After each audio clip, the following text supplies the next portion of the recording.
जय श्री कृष्णा दोस्तों, मैं हूं नरेंद्र अग्रवाल और आप देख रहे हैं नरेंद्र अग्रवाल यूट्यूब चैनल। तो कहते हैं कि श्री कृष्ण भगवान के 16,108 पत्नियां थी।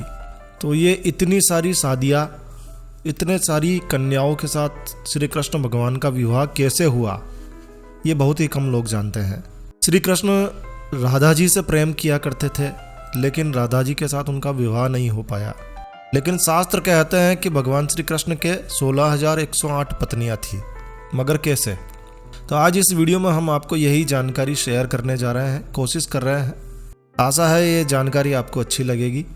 तो आइए शुरू करते हैं। तो भगवान श्री कृष्ण की सबसे पहली पत्नी रुक्मणी जी थी। रुक्मणी जी के पिता विदर्भ के राजा थे, उनका नाम भीष्मक था।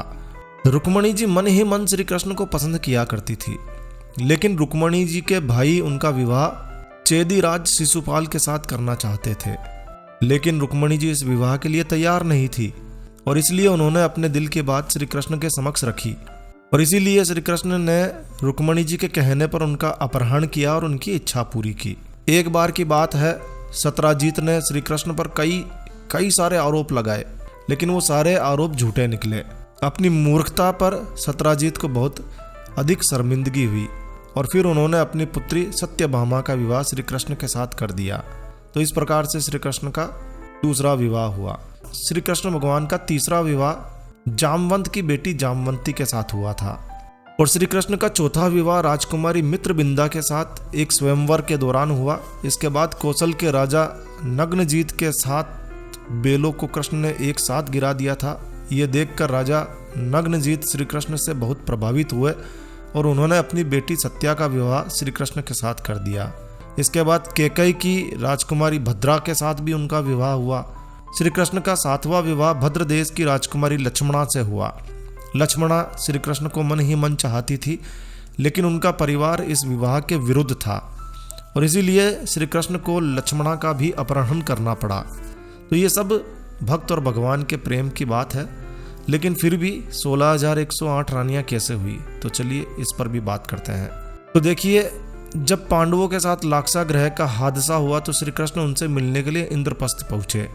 इस दौरान अर्जुन के साथ साथ कृष्ण भी भ्रमण करने के लिए निकले। भ्रमण करते हुए श्री कृष्ण की नज़र तपस्या कर रही सूर्य की पुत्री कालिंदी पर पड़ी। कालिंदी श्री कृष्ण को पति के रूप में पाने के लिए तपस्या कर रही थी। श्री कृष्ण भगवान उनकी आराधना से मुख ना मोड़ सके और उन्होंने कालिंदिनी से भी विवाह कर लिया और इस तरह से श्री कृष्ण की 8 पत्नियां तो हो गई, रुक्मणी, जामवंती, सत्यभामा, कालिंदी, मित्रबिंदा, सत्या, भद्रा और लक्ष्मणा। अब श्री कृष्ण की बाकी की 16,100 पत्नियों की कथा थोड़ी सी अलग है, रोचक है।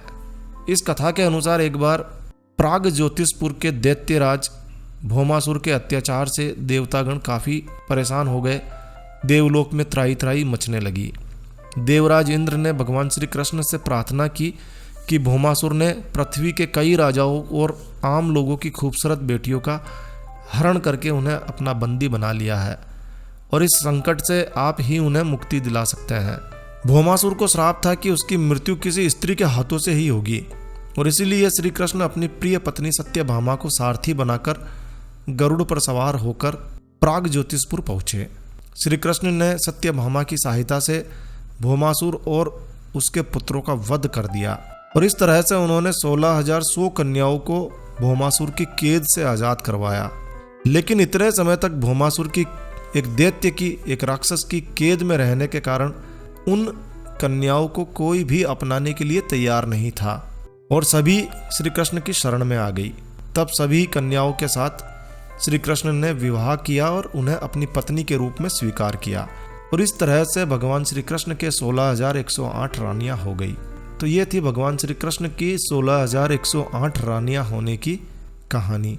आशा है आपको यह जानकारी अच्छी लगी होगी। तो बस इस वीडियो को यहीं विराम देते हैं दोस्तों। यह वीडियो आपको कैसा लगा कमेंट करके हमें ज़रूर बताएं और इसी तरह की और जानकारियों के लिए आप हमारे इस चैनल को सब्सक्राइब कर सकते हैं। वीडियो अच्छा लगा है तो लाइक कीजिए। मिलता है एक नए वीडियो में, तब तक के लिए stay healthy, stay happy. Thank you for watching my video. Thanks. जय श्री राम, जय हनुमान।